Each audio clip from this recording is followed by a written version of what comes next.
नमस्कार दोस्तों। तो आखिरकार झारखंड की महाघुसखोर महिला आईएएस अधिकारी, खनन सचिव, उद्योग सचिव पूजा सिंघल को 16 घंटे की पूछताछ के बाद ईडी ने आज गिरफ्तार कर लिया। पूजा सिंघल और उनके परिजनों के 23 ठिकानों पर छापे मारे गए।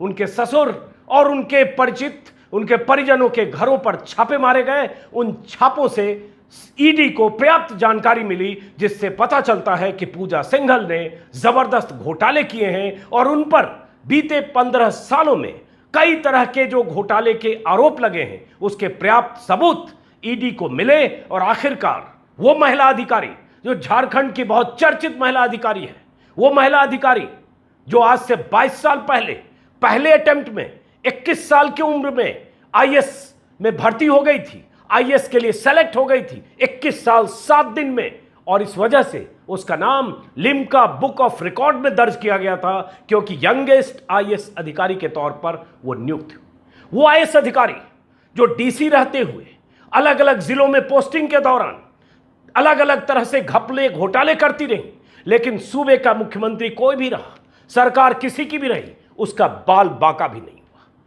जब बीजेपी की सरकार थी, रघुवर दास मुख्यमंत्री थे, तब भी उसकी तूती बोलती थी। तब जेएमएम के नेता पूजा सिंघल के कार्यकलाप पर आरोप लगाते थे, लेकिन जेएमएम की जब सरकार बनी तब पूजा सिंघल को एक साथ 3 अहम जिम्मेदारी मिल गई, जो झारखंड की सबसे चर्चित महिला आईएएस अधिकारी हैं, और वो उन महकमों की जिम्मेदारी उन्हें मिली जो झारखंड के लिए सबसे अहम माना जाता है, उद्योग और खनन। क्योंकि आप सब जानते हैं कि झारखंड माइनिंग के लिए सबसे मलाईदार पोस्टिंग हो सकती है अगर झारखंड में कोई खनन सचिव बनता है, लेकिन वो खनन सचिव बनी हेमंत सोरेन की सरकार में। तो पूजा सिंघल की गिरफ्तारी, पूजा सिंघल के सीए के घर से पहले 17 करोड़ कैश मिलना, जो खबर मैंने वीडियो आपको उसी दिन दिखाया भी था, वो तस्वीर जब पूजा सिंघल के सीए के घर पर, सुमन कुमार के घर पर मशीनें लगाकर कैश गिनी जा रही थी, घंटों मशीनें लगी थी और मशीन गर्म हो जा रही थी, इतना कैश था, हजारों गड्डियां 500-500 के सीए के घर पे कैश।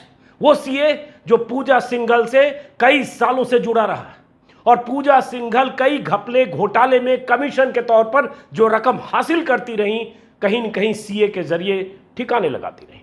पूजा सिंघल से 16 घंटे की पूछताछ, मंगलवार को करीब 9 घंटे और आज भी कुछ घंटे, और पूछताछ के बाद एक सर्विंग आईएएस अफसर जो सूबे की सबसे सीनियर मोस्ट और सबसे असरदार आईएएस अफसर में से एक है, क्योंकि खनन सचिव, उद्योग सचिव और मुख्यमंत्री की करीबी, उसका गिरफ्तार होना मायने रखता है। कौन है पूजा सिंघल? मैंने अपने 2 वीडियो में आपको विस्तार से बताया है। वो पूजा सिंघल जो पूजा सिंघल झारखंड के पत्रकारों के बीच, झारखंड के नौकरशाहों के बीच, झारखंड के नेताओं के बीच, झारखंड के हर तबके में जिस पूजा सिंघल के जबरदस्त कांटेक्ट थे, पैठ थी, पार्टियां करती थी, उनके घर महफिलें सजती थी। शायद एक बड़ी वजह है कि पूजा सिंघल बार बार आरोपों में रही, उनके खिलाफ शिकायतें हाईकोर्ट तक में गई, रिट दर्ज हुआ, हाईकोर्ट से उनके खिलाफ कार्रवाई की मांग हुई, उसके बाद भी पूजा सिंघल टिकी रही, बनी रही, सरकारें बदलती रही, मुख्यमंत्री बदलते रहे। अब पूजा सिंघल की गिरफ्तारी और उसके बाद आंच उनके पति के कारोबार पर। वो पति जिनका नाम है अभिषेक झा, पूजा सिंघल के दूसरे पति, पूजा सिंघल के पहले पति राहुल पुरवार, अगर नाम मुझे ठीक से याद है, झारखंड कैडर के आईएएस अधिकारी, उनसे थोड़े सीनियर थे।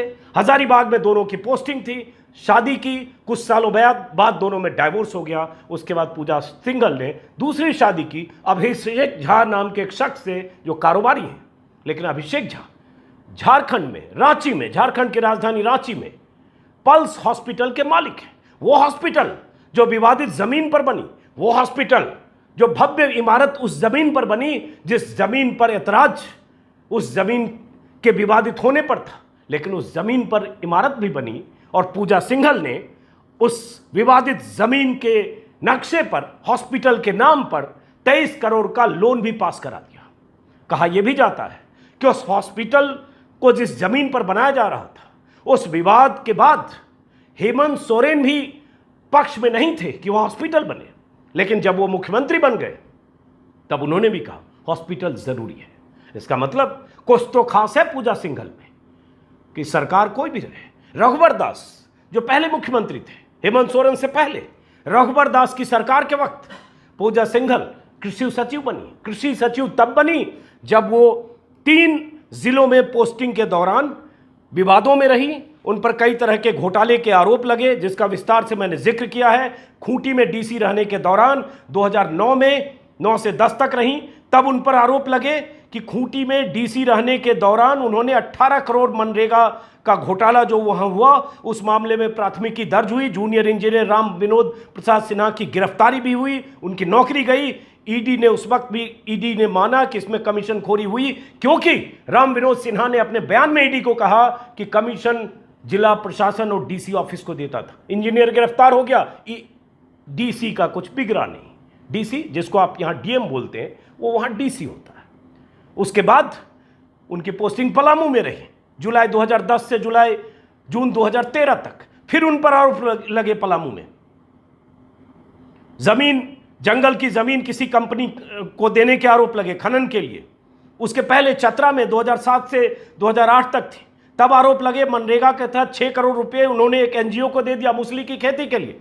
इतने आरोप, और इन आरोपों की रोशनी में उनके खिलाफ शिकायतें, हाईकोर्ट में याचिका, बार बार सवाल। उसके बाद रघुवर दास की जब सरकार बनती है झारखंड में, पूजा सिंघल उस सरकार में न सिर्फ कृषि सचिव बनती हैं, बल्कि 2017 में जब रघुवर दास झारखंड में मोमेंटम झारखंड के नाम से एक प्रोजेक्ट लॉन्च करते हैं झारखंड में इन्वेस्टमेंट के लिए, बाहर के निवेशकों को आकर्षित करने के लिए, तो ओएसडी उस मोमेंटम झारखंड के लिए पूजा सिंघल बनती है।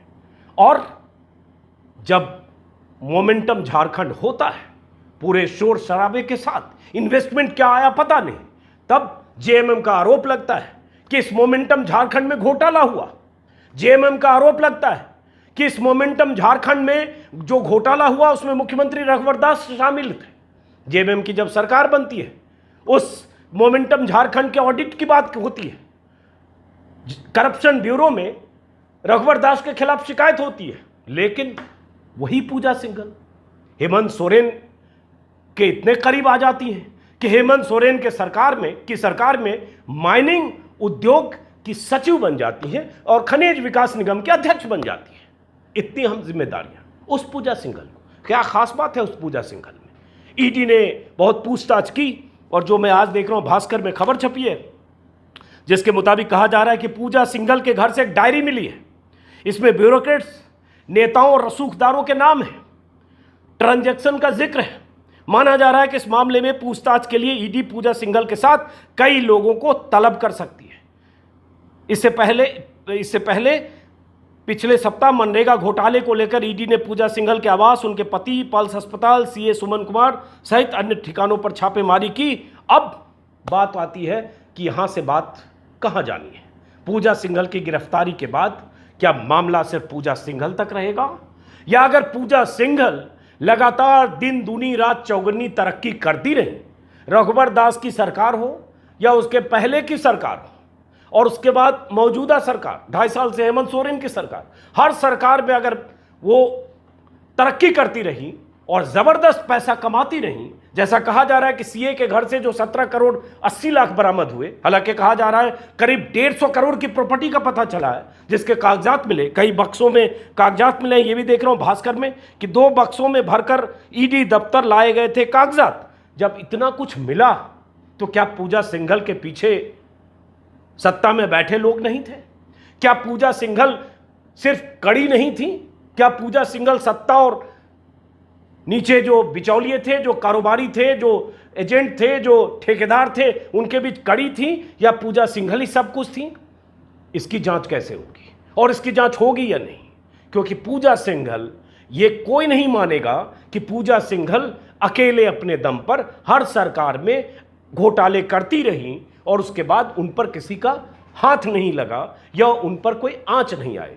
अभी एक तस्वीर वायरल हुई थी, हालांकि उस तस्वीर की तस्दीक मैं नहीं करूंगा, अमित शाह के साथ बातचीत करते हुए, हालांकि चलिए वो कोई पब्लिक मीटिंग थी, शायद गृह मंत्री हैं तो कोई उनसे मिल सकता है, लेकिन हॉस्पिटल की बात करें तो वहाँ गड़बड़ी है। पूजा सिंघल के अतीत की बात मैंने की, वहाँ जहाँ भी देखेंगे उसमें। और अब झारखंड के अधिकारियों के बीच हड़कंप है। मैं एक खबर और देख रहा था कहीं कि छापेमारी के बाद झारखंड के नौकरशाहों में हड़कंप, व्हाट्सएप ग्रुप में हाय हेलो भी बंद, क्योंकि झारखंड के अधिकारी आपस में एक दूसरे के कनेक्टेड होंगे, होते भी हैं आईएएस अधिकारी, आईपीएस अधिकारी। अब पार्टियों में सब मिलते भी, पार्टियां और महफिलों में शराब और तमाम तरह की जो मौज मस्ती, खाना पीना, तो उसमें अधिकारियों से दोस्तियां और वहीं नेटवर्किंग भी होती है। तो खबर है कि पूजा सिंघल के दोस्तों का दायरा बड़ा था, इसमें उनके साथी भ्रष्ट नौकरशाहों के साथ राजनेता भी शामिल थे। अक्सर ये लोग पार्टी के बहाने मिलते थे। आयोजन राजधानी रांची के महंगे होटलों के अलावा देश के अन्य प्रमुख शहरों में होता था। इसमें सत्ता में बैठे लोगों को भी आमंत्रित किया जाता था। पूजा सिंघल को जैसे ही लगता कि अमुक शख्स उन्हें आगे बढ़ाने में मददगार साबित हो सकता है, वह उनसे संपर्क बढ़ाती थीं। लेकिन अब कहा जा रहा है कि लोग डरे हुए हैं। वो अधिकारी जो उनके संपर्क में थे, सबने उनसे संपर्क कम कर दिया था। अब तो चलिए उनकी गिरफ्तारी हो गई। अब सवाल यहां से उठता है, जो ईडी को क्या मिला? ईडी को एक मुद्दा मिला, उस पैसे को लेकर तो ईडी सवाल जवाब कर ही रहा है कि वो 17 करोड़ 80 लाख किसके थे, कहां से आए, जिस पर हीला हवाला सुमन कुमार जो उनके सीए रहे हैं, हालांकि उनसे उनका रिश्ता पुराना है, वो करते रहे, सलाखों के पीछे गए।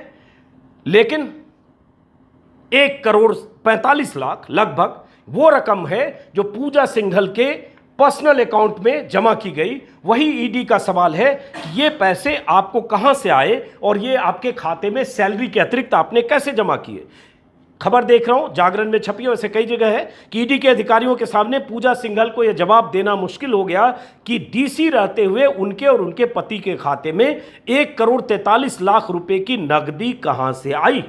ईडी ने कोर्ट में यह भी जानकारी दी कि पूजा ने 2005 और 6 में, 2012 और 13 में 13 बीमा पॉलिसी खरीदी, 13, और प्रीमियम के रूप में 80 लाख जमा किए। बाद में बिना मैच्योर हुए पॉलिसी बंद की और 86 लाख रुपए उठा लिए। ऐसी और कई गड़बड़ियां हैं जिसका जिक्र मैंने पहले भी किया था, पहले के 2 वीडियो में। और मैं उन तमाम लोगों का शुक्रिया जिन्होंने वो उन दोनों वीडियो के व्यूज देखेंगे, तो लगभग 18 लाख लोगों ने देखे। और पूजा सिंघल के अतीत के बारे में उतना विस्तार से मैं ये कह सकता हूं कि शायद किसी ने वीडियो बनाया होगा। तो पहले जब हॉस्पिटल बना पूजा सिंघल के पति का, उसके बारे में भी बहुत जानकारियां हैं। वहां भी सवाल है कि उस हॉस्पिटल बनाने के लिए जिस कंपनी का गठन किया गया, वो कंपनी पहले एक कंपनी थी, 2016 में मेदांस हॉस्पिटल प्राइवेट लिमिटेड नाम की कंपनी बनाई गई। 2019 में मेदांस हॉस्पिटल प्राइवेट लिमिटेड का नाम पल्स संजीवनी हेल्थ केयर कर दिया गया। जांच एजेंसी को इस विलय में भी बड़े पैमाने पर गड़बड़ी की आशंका है। एक और खबर थी 2 दिन पहले, पिछले वीडियो में जिक्र किया था। जांच में यह भी जानकारी मिली कि पूजा सिंघल के पास एक ही समय में 2-2 पैन नंबर हुआ करते थे। किसी के पास 2 पैन नंबर वही रख सकता है जो आदतन घोटालेबाज है या जिसकी मंशा संदिग्ध है, लेकिन कोई आईएएस अधिकारी 2-2 पैन नंबर रखे, यह समझने की बात है। उसमें है, खबर में मैं देख रहा था, शायद ये प्रभात खबर रांची का जो अखबार है उसने छापा, एक पैन गाजियाबाद के पते पर, दूसरा पैन रांची के पते पर। 2010 में ईडी को संदेहास्पद लेन देन की सूचना भी मिली थी। सूचना में कहा गया नाम में थोड़ा बहुत बदलकर 2 बैंक अकाउंट खोले गए और एक ही दिन में इस एक अकाउंट से बड़ी राशि दूसरे अकाउंट में जमा की गई। जांच में पाया गया कि जूनियर इंजीनियर राम विनोद सिन्हा, जिसका जिक्र किया मैंने, उसने अपने नाम पर खोले गए दूसरे खातों से अपनी पत्नी और अन्य खातों में पैसा ट्रांसफर किया। राम विनोद सिन्हा वही शख्स है जिसमें बयान में कहा था कि योजनाओं की लागत का 20% बतौर कमीशन देता था, 5% इंजीनियरिंग विंग से जुड़े लोगों को और 15% डीसी ऑफिस को। मतलब अगर 5 करोड़ का काम हुआ तो 75 लाख डीसी ऑफिस को, और अगर इस तरह से कमीशन खोरी हुई तो 17 करोड़ रुपए बरामद हुए। समझिए बहुत कम है, क्योंकि ये तो अभी एक ही बार एक ही जगह बरामद हो गए, सीए के घर में, और एक ही बार। ऐसा तो है नहीं कि अगर पूजा सिंघल घपले घोटाले कमीशन खोरी में शामिल थी और 10-15 साल से उनका ये ट्रैक रिकॉर्ड है और अभी 2.5 साल से वो माइनिंग और उद्योग की सचिव हैं, उसके पहले कृषि सचिव रही हैं, मुख्यमंत्री की बरदहस्त रही हैं, तो ऐसा तो है नहीं कि इतने दिन जो कमाया वो सब एक ही बार इकट्ठा था। अगर ये पैसा, इस पैसे से उनका कनेक्शन है तो तो इसका मतलब पैसे को कहीं खपाया गया, पैसे को बेनामी संपत्ति में खपाया गया। वही मैं भास्कर और जगह पर यह खबर भी छपी कि करीब 150 करोड़ की जायदाद का पता चला है। तो अब सवाल यही है कि ये पूजा सिंघल तो गिरफ्तार हो गई, लेकिन पूजा सिंघल के साथ बाकी लोगों पर कसेगा शिकंजा, पूरी चेन सामने आएगी, वो नेटवर्क सामने आएगा जिस नेटवर्क के तहत झारखंड को साल दर साल लूटा जाता है। खनन माफिया सत्ता से मिलकर, नौकरशाह से मिलकर लगातार लूटते हैं और उसके बाद मुख्यमंत्री भी कई बार शामिल रहते हैं। यह आरोप लगा है। मधु कौड़ा का इतिहास आप जानते हैं। आरोप अभी हेमंत सोरेन पर भी है खनन को लेकर। उन्हें जवाब देना है चुनाव आयोग में, उन्होंने और वक्त मांगा है। उनका और उनके भाई की संलिप्तता को लेकर रघुवर दास पर आरोप लगते रहे। मैंने पिछले वीडियो में भी बताया था कि पूजा सिंघल का जो पूरा ट्रैक रिकॉर्ड है और पूजा सिंघल का अधिकारी के तौर पर जो काम करने का तरीका है वो हमेशा ऐसा रहा कि ऊपर शीर्ष पर जो लोग बैठे उनसे उनके अच्छे रिश्ते रहे। एक और जानकारी आई थी, पिछले वीडियो में जिक्र किया था कि पूजा सिंघल की पहुंच दिल्ली में बैठे बड़े लोगों तक भी थी, अब भी होगी शायद। और 2010 में एक ऐसी स्थिति आई थी कि उस समय के जो सीएम अर्जुन मुंडा थे और डिप्टी सीएम सुदेश महतो थे, उन्होंने मनरेगा घोटाले में एसीबी से जांच कराने के आदेश दिए थे, लेकिन यह आदेश कभी एसीबी तक नहीं पहुंचा। मतलब एंटी करप्शन ब्यूरो जांच ही नहीं कर सका। तब कहा गया कि कुछ तो ऐसा था ऊपर से, ऊपर वो कहीं भी हो सकता है, वो दिल्ली भी है, जहां से उनको पूरी तरह से जहां से वरद हस्त हासिल था और उनका कुछ बिगड़ा नहीं। लेकिन उसके बाद की कथा आप जानते हैं। ऐसी अधिकारी जो बहुत ब्राइट अफसर रही, बहुत ब्राइट स्टूडेंट रही, गढ़वाल में उनकी पढ़ाई लिखाई हुई और जैसा कि शुरू में मैंने कहा 21 साल की उम्र में आईएएस अफसर बनना, शायद मुझे अगर ठीक से याद है मेरे ख्याल से टॉप 25 में थी आईएएस के इम्तहान में, रिकॉर्ड तो बनाया ही। अब पूजा सिंघल से जांच पड़ताल के बाद, पूछताछ के बाद, उनके पूरे कनेक्शन को उधेड़ने के बाद ईडी को क्या मिलता है, इसका इंतजार है। देखना ये भी होगा कि अगले कुछ दिनों में क्या खुलासे होते हैं। फिलहाल इस वीडियो को खत्म करता हूं। नमस्कार।